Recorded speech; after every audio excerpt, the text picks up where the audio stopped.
Hello दोस्तों, स्वागत है द सेडक्टिव वाइफ के एक और नए और रोमांचक एक्सप्लेनेशन वीडियो में।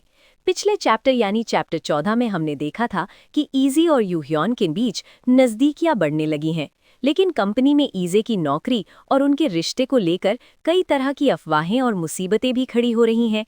अब आगे क्या यूह्योन उसे इन सबसे बचा पाएगा? चलिए देखते हैं चैप्टर 15 में। चैप्टर की शुरुआत कार के अंदर से होती है।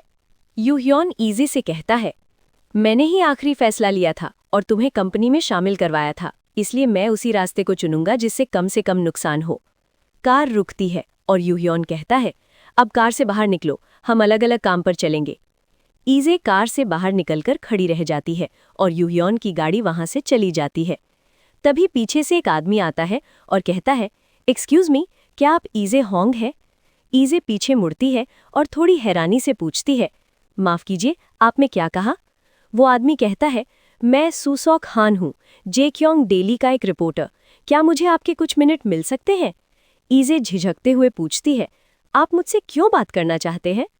रिपोर्टर चालाकी से मुस्कुराता है और कहता है, मैंने सुना है कि आपने हाल ही में एग्जीक्यूटिव वाइस प्रेसिडेंट यूह्योन किम की सेक्रेटेरियल टीम ज्वाइन की है। मैं मिस्टर किम और सेक्रेटेरियल टीम के अंदरूनी कामकाज के बारे में कुछ सवाल पूछना चाहूँगा। ईजे उसे घूर कर देखती है और मन ही मन सोचती है, मुझे नहीं लगता कि इसे पता है कि मैं यूह्योन की पत्नी हूँ। ईजे अपने बैग से एक कार्ड निकालती है और तेजी से रिपोर्टर की तरफ बढ़ाती है। वो कहती है, अगर आपके कोई सवाल हैं तो कृपया मुझे एक ईमेल भेज दें और मैं उनका जवाब देने की पूरी कोशिश करूंगी। ईजे मुड़ती है और कहती है, अब अगर आप मुझे जाने दें। रिपोर्टर उस कार्ड को देखकर सोच में पड़ जाता है। ईजे कंपनी के बिल्डिंग के अंदर चली जाती है।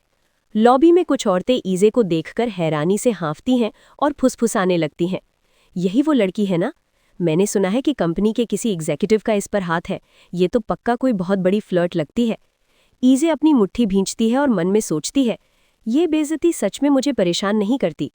ईजे लिफ्ट के सामने खड़ी है। वो सोचती है, मैं जिस बात को लेकर बेचैन हूँ वो है भविष्य की अनिश्चितता। तभी लिफ्ट की आवाज़ आती है और दरवाज़ा खुलता है। लिफ्ट के अंदर मिस्टर दो खड़े हैं। ईजे उन्हें देखकर झुककर सम्मान देती है। हाँ, हेलो मिस्टर दो। मिस्टर दो जवाब देते हैं, गुड मॉर्निंग। लिफ्ट ऊपर जाने लगती है। ईजे एक गहरी सांस छोड़ती है। मिस्टर दो अचानक कहते हैं, ऐसा लगता है कि मिस्टर किम आपके साथ अपने रिश्ते को पब्लिक करना चाहते हैं। ईजे ये सुनकर चौंक जाती है। क्या? मिस्टर दो कहते हैं, आपके रिएक्शन को देखकर मुझे लगता है कि उन्होंने इसके लिए आपकी सहमति नहीं ली है। मिस्टर दो अपनी टाई ठीक करते हुए सांस छोड़ते हैं। मैं आपकी चिंता समझ सकता हूँ, लेकिन इसमें शामिल सभी लोगों के लिए इससे बाहर निकलने का यही एकमात्र रास्ता है। ईजे घबरा जाती है। इसमें शामिल सभी लोग? मिस्टर किम के अलावा इसमें और कौन है? मिस्टर दो समझाते हैं, मिस होंग, मुझे यकीन है कि मैं जो कहने जा रहा हूँ आप उससे पहले से ही वाकिफ होंगी, क्योंकि आप एचआर टीम का हिस्सा रह चुकी हैं। मिस्टर दो आगे बताते हैं, कंपनी का स्ट्रक्चर ऐसा है जो रिक्रूटर्स को किसी को भी अपनी मर्जी से काम पर रखने की इजाज़त नहीं देता। जब आपकी भर्ती हो रही थी उस समय मिस्टर किम की पोजीशन। ईजे को अचानक कुछ एहसास होता है। मिस्टर दो, उस समय कुछ विरोध हुआ था, लेकिन मिस्टर किम ने कहा कि वे सारा रिस्क उठाएंगे और पूरी स्थिति को खुद संभालेंगे, और इसलिए हमने उनके फैसले को मान लिया। ईजे हैरान रह जाती है। वो सोचती है, आह, तो यूह्योन ने ये सब किया था और इतने समय से मुझे लग रहा था कि वो सिर्फ अपने फायदे के लिए काम कर रहा है। मिस्टर दो कहते हैं, आप जानती हैं कि मिस्टर किम ऐसे लोगों से घिरे हुए हैं जो उन्हें नीचे गिराने का मौका इंतजार कर रहे हैं। ईजे सोचती है, उसने ये सारी मुसीबत मोल क्यों ली, मेरे लिए?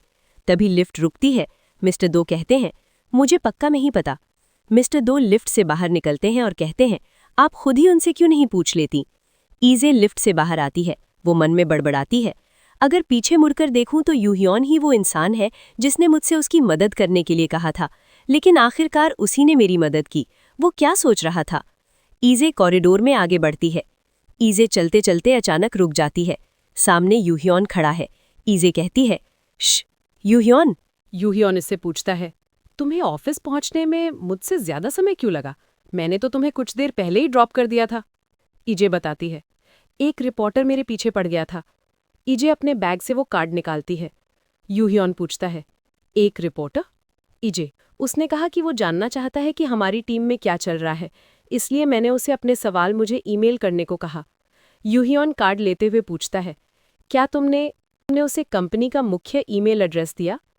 इजे हकलाते हुए कहती है, नहीं, मैंने उसे अपना बिजनेस कार्ड दिया। यूहियोन चौंक कर कहता है, तुमने क्या किया?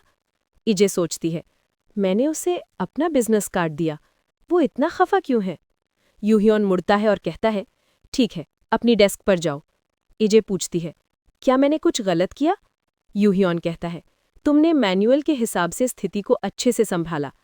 वो फिर इजे की तरफ देखता है, हालांकि तुम्हें अपनी पहचान उजागर नहीं करनी चाहिए थी।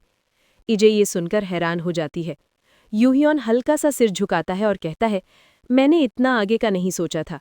कोई बात नहीं, तुमने कहा कि तुमने रिपोर्टर को अपना नाम बता दिया था, तो अगर तुम अपनी पहचान छिपाने की कोशिश करती तो उसे और शक होता।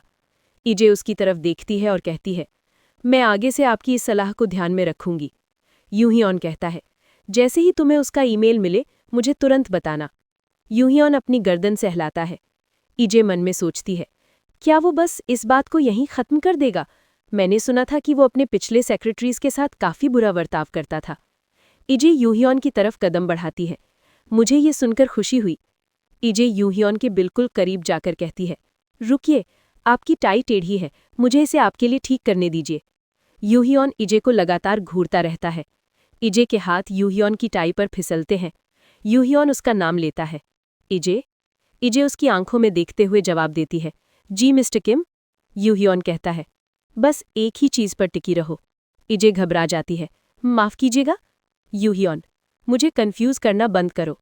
इजे हैरानी से पूछती है, कंफ्यूज करना? इजे के दिमाग में मिस्टर दो की बातें गूंजती है। उसने ये सारी मुसीबत मोल क्यों ली मेरे लिए? आप खुद ही उनसे क्यों नहीं पूछ लेती? इजे यूहियोन को देखती है। क्या आप अपनी भावनाओं के बारे में बात कर रहे हैं? मतलब, क्या आप मेरी वजह से अपनी भावनाओं को लेकर कंफ्यूज महसूस कर रहे हैं? इजे का दिल जोरों से धड़कने लगता है। मैं ये समझने की कोशिश कर रही हूं कि आप मेरी मदद क्यों कर रहे हैं, भले ही ऐसा करने में आपका ही नुकसान है। इजे आगे कहती है, क्या आप यहाँ आते वक्त आपकी मुलाकात जुवान से हुई थी?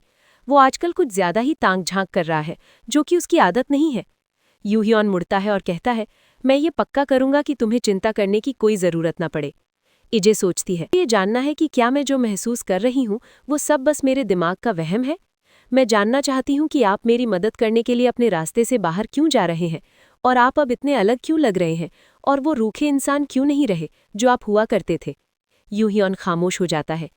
यूहियोन मन में कुछ बड़बड़ाता है। आखिरकार तुम्हें उस बारे में उत्सुकता हो ही गई ना? मुझे खुश होना चाहिए, भले ही तुम्हें ये पूछने में इतना समय लग गया। इजे पूछती है, आपका क्या मतलब है? यूहियोन इजे की तरफ एक कदम बढ़ाता है। दरअसल मैं तुमसे एक सवाल पूछना चाहता हूँ। यूहियोन इतने करीब आ जाता है कि इजे को रुकना पड़ता है। यूहियोन इजे की आंखों में गहराई से देखते हुए कहता है, ऐसा लगता है कि तुम्हें मेरे साथ फिजिकल संबंध बनाने में कोई दिक्कत नहीं है, और मेरे साथ सोने में भी, और फिर भी मुझे वो सारी चीजें मुश्किल लगती हैं। क्या तुम जानती हो ऐसा क्यों है? इजे नजरें चुराते हुए कहती है, वेल। यूहियोन उसे टोकते हुए कहता है, ध्यान से सोचो, ध्यान से सोचो इस बारे में कि जो चीजें तुम्हारे लिए इतनी आसान हैं वे मेरे लिए इतनी मुश्किल और परेशान करने वाली क्यों हैं। और दोस्तों, इसी बेहद इंटेंस और सस्पेंस भरे सवाल के साथ चैप्टर 15 यहीं खत्म होता है। अब अगले चैप्टर में क्या होगा? क्या इजे यूहियोन के इस सवाल का जवाब दे पाएगी? यूहियोन ऐसा क्यों कह रहा है कि इजे के लिए ये सब आसान है लेकिन उसके लिए नहीं? क्या यूहियोन को इजे से सच में प्यार हो गया है? ये सब सस्पेंस खुलेगा हमारे अगले वीडियो में। अगर आपको ये वीडियो पसंद आई हो तो वीडियो को लाइक जरूर करें और चैनल को सब्सक्राइब करना न भूलें। मिलते हैं अगले चैप्टर में। Red heart fire.